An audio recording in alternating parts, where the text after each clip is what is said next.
I don't often talk about things that are happening in South Africa because I live in South Africa. So, if something's negative, it might make me feel down. So maybe it's not healthy, but it's like kind of like a Schadenfreude. I see things going on in other countries, and I make fun of that, or I observe those kind of things. Makes me feel better. Saw the protests going on in America. Students protesting against what's happening in Gaza, and so I commented. Somebody put so there was a photo going around on social media, an historical photo from 1938 or 1939. Some Jewish students being barred or disallowed from entering a university, and so there was the caption of that. And does that look familiar? So implying or insinuating or saying that what's happening in the universities in America is the same as what happened at those universities in Nazi Germany. I have no doubt that there have been anti-Semitic incidences at these universities in America. I'm sure about that. Apparently, Jewish students were told, go back to Poland. Wait, the weather, Poland. Who wants to go back to Poland? But it's not the same. It's not the same. There isn't government regulation or university regulation. The authorities, the government, are not in charge saying Jews not allowed. That's not the case. So it's been very dishonest or twisted, disingenuous, deceitful, kind of like gaslighting, to use that tragic historical events of anti-Semitism against the Jews in Europe and saying it's happening now at the American universities. It's been dishonest. So I commented, I said, this is deceitful. This is very mischievous. This old friend of mine, she exploded. You shut your mouth. My daughters, you don't have daughters at university. They can't go to university. They're too scared to go to university. Yeah, I have no doubt that is the case. And I sympathize, and I'm sorry. But it's not the same.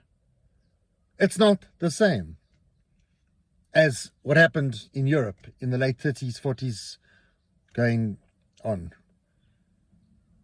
It just goes back to that whole phenomenon of Jews, unfortunately, using the tragedy of the Holocaust as some kind of justification for doing things or interpreting things that are going on now.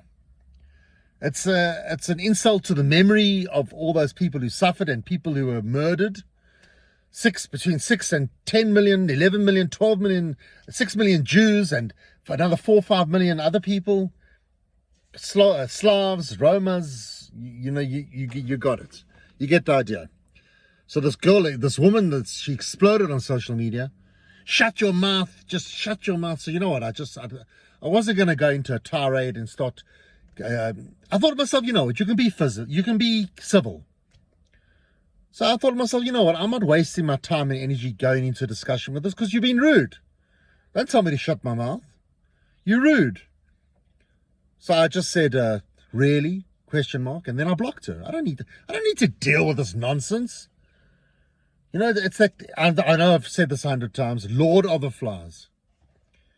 You on social media, you think you can be uncivil and rude. Really, you don't talk to people like that. You disagree with me, you say to me, Damon, yada, yada, yada. You don't tell me to shut my mouth. You just, anyway, that's what happens. So going back to what's going on in South Africa. So I occasionally, once in a blue moon, while I'm driving, it's 1 o'clock. Let me listen to the news. Maybe I'll do it once a month, even less. So President Ramaphosa, he went to go visit. Wait, let me turn. I got to get away from the sun. Clearly. He went to go visit the collapsed building in George.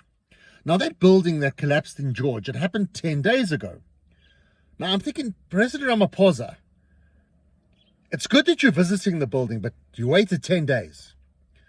My theory is the building's collapsed. Either go the next day or 2 or 3 days. I think the cutoff is 3 days. To arrive 10 days later, hey, hello, where is the building? Where is the collapsed building? Oh, it looks like lots of rubble. Where is my laptop? It's been 10 days. Hey, you waited 10? I think it's too long. I don't know, if I was president of South Africa, building collapses, people are crushed to death. I don't know, just after 10 days, I think just keep stum. Keep stum and move on. Maybe make it, or if you couldn't go straight away, send other people. I mean, I saw Helen Ziller. Helen Ziller was there like straight away. I think Helen was there on the 3rd or 4th day. And I can't remember what she said. So the building collapsed. Yo, terrible. You know, think about it. If you're going to build a building, big responsibility. You're going to know what you're doing. You know, I sell perfumes. Generic perfumes. If I make a mistake, somebody's just going to smell bad. No harm, no foul. Or bit of foul. No one's died. So, no stress. But if you can't be a schlenter. If you're going to build a building, you can't schlenter. You can't be a schlenter. You can't be a schnorrer. You can't cut costs. You can't make cheap cement. Cement that's just got too much, you know, oh, these bricks. I got these bricks from God knows where.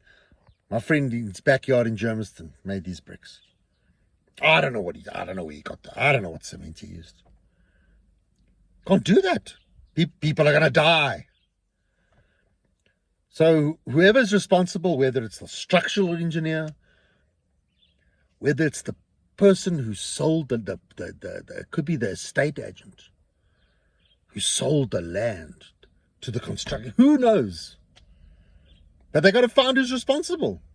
And so, you know, people have got to, you know, speaking of which, so the other story that I heard in the news, Jacob Zuma's arms deal corruption trial is now going to happen. It's been moved. It's been scheduled. Listen to this. April the 14th, 2025. Hey? That's a long time. That's a really long time. I mean, yo, the wheels of justice, eh? There's no lubrication in those wheels. Not even a bit of Vaseline. Someone's really struggling with that wheel of justice. I mean, long time.